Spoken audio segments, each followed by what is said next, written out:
रेवसला निघाली रामदास बोट, रेवसला निघाली रामदास बोट. दर्याचं पाणी कापित, सळसळ दर्याचं पाणी कापित.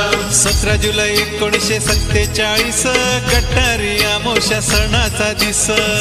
सकाळचे वाजले 8, रामदास निघाली बोंगा वाजवीत. 2-3 मजली रामदास बोट, काय सांगू तुम्हाला तिचा मी थाट. 800-900 माणसं बोटीत, भाऊचे धक्क्याला हलवितात. 1 तासाचा प्रवास झाला, सुटला अवचित तुफान वाऱ्यावर. ढगांचा गळकाव झाला, सुरू झाला पाऊस मुसळधार. रामदास जोराने डोलू लागले, एकदम एक बाजू तिरकी पडली रामदास त्या खडकाला. घातली रामदास रडत गेली. लाटांवर माणसा तरंगत होती, देवाचा धावा